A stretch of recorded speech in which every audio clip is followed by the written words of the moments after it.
বাংলাদেশের প্রথম কথা হচ্ছে যে বাংলা গত কয়েকদিনে ইভেন আমি কয়েকদিন আগে আমি একজন সম্ভবত দীপক দীপকের একটা আমি প্রেজেন্টেশন দেখলাম যে বাংলাদেশ ভারত থেকে কত জায়গায় এগিয়ে আছে এবং এগিয়ে থাকার মূল কারণটা হচ্ছে বাংলাদেশ সরকার বা বাংলাদেশের জনগণ বা বাংলাদেশের যে প্রাইভেট সেক্টর বা সকল মানে ইন ওভারঅল বাংলাদেশ একটা স্ট্র্যাটেজি নিয়েছিল বাংলাদেশ আর সাধারণ মানুষের জীবন মান উন্নয়নের জন্য। এটার প্রথম ইন্ডিকেশন যেটা সেটা হচ্ছে যে আমাদের পার ক্যাপিটা ইনকাম আমরা ভারতের থেকে কিন্তু $100 বা $150 বেশি, আর আমাদের হলো 2911 আর ভারতে সম্ভবত 2800 সামথিং। তো এই যে ডিফারেন্সটা, ভারত উন্নত, আমরা সবসময় তারা সবসময় বড়াই করে বলে থাকে তারা একটা আঞ্চলিক সুপার পাওয়ার, তারা বিশ্ব সুপার পাওয়ার হতে যাচ্ছে, পরাশক্তি হতে যাচ্ছে। তো এই সমস্ত সবকিছুই তাদের কিন্তু একটা প্রপাগান্ডার অংশ।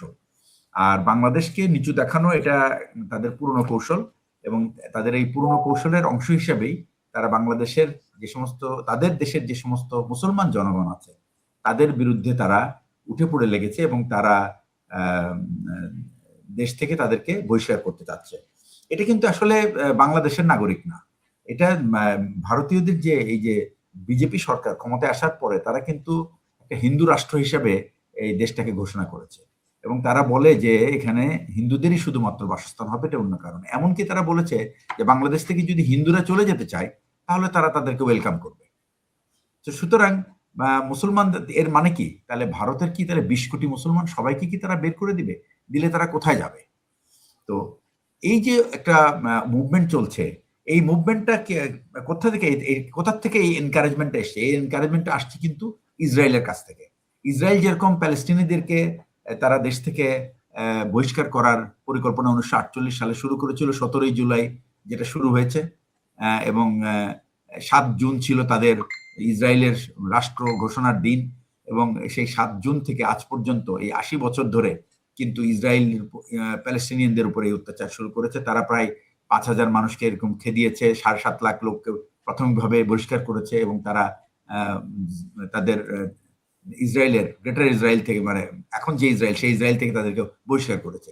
সেই একই ছকে কিন্তু মোদিও চেষ্টা করছে মুসলমানদেরকে বহিষ্কার করার জন্য, এবং তাদেরকে বহিষ্কার করে কোথায়? পাকিস্তানে তো পাঠাতে পারছে না, কারণ জানে যে পাকিস্তানের সঙ্গে সে তার লড়ার ক্ষমতা নাই। সুতরাং সে সবচেয়ে দুর্বল মুসলিম রাষ্ট্র পেয়েছে। পাকিস্তানের ব্যাপারেও তো আমরা অনেক কথা শুনতে পাচ্ছি যে পাকিস্তানেও এরকম কাঁটাতার দেওয়া হবে পাকিস্তান সীমান্তে, আবার চীনের সেটা তাদের সেই কাঁটাতার দিবে সেটা অন্য কারণে। পাকিস্তান কাঁটাতার দিচ্ছে তারা তাদের ধারণা আছে টেরোরিস্টদেরকে তারা তাদের মুভমেন্ট লিমিট করতে চায়। আর আমাদের এখান থেকে বলছে তারা যে আমরা এখান থেকে মাইগ্রেট করি আমাদের পেটের সন্ধানে। প্রথম কথা হচ্ছে যে বাঙালিরা এখান থেকে ইন্ডিয়াতে কোনো কাজের সন্ধানে যায় না, এটা খুব স্পষ্ট।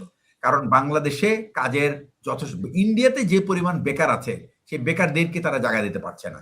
আর বাংলাদেশের এখান থেকে যাওয়ার কোনো কারণ নাই, কারণ জীবনমান ইন্ডিয়ার জীবনমান, ইন্ডিয়াতে মুসলমানদের জীবনমান বা সাধারণ মানুষের জীবনমানের তুলনায় বাংলাদেশের মানুষের জীবনমানের তুলনায় অনেক বেটার।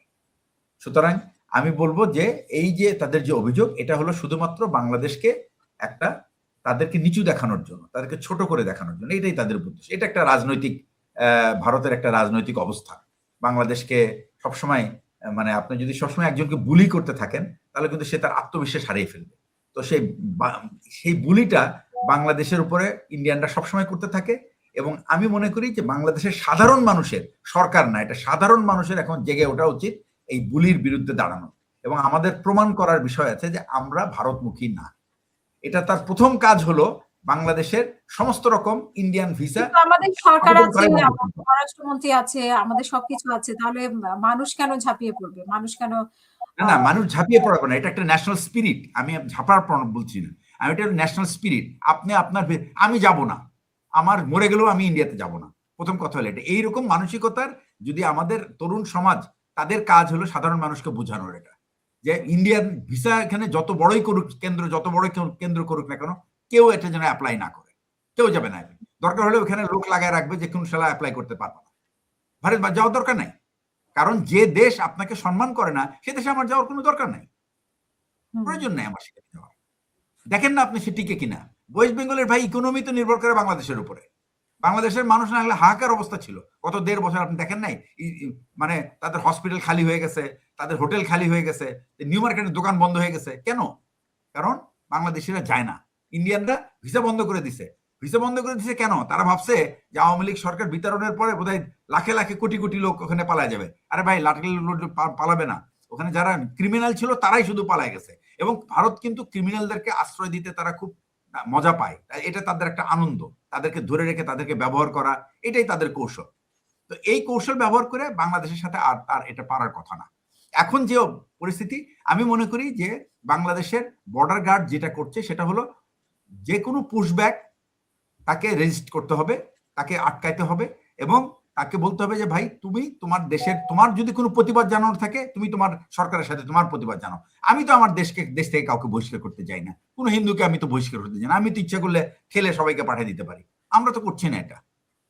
তার মানে এই না যে আমি তাদের সবকিছু আমরা মেনে নেব। সুতরাং এখানে একটা জিনিস বুঝতে হবে যে সরকার এবং সেই সাথে মানুষ, সাধারণ মানুষ এবং সকল যে আমাদের এখন যে সমস্ত রাজনৈতিক দল আছে যারা নাকি বিরোধী দলে থাকুক আর যেখানেই থাকুক না কেন, তারা সবাই এক আটটা হতে হবে ভারতের এই আগ্রাসী মনোভাবের বিরুদ্ধে।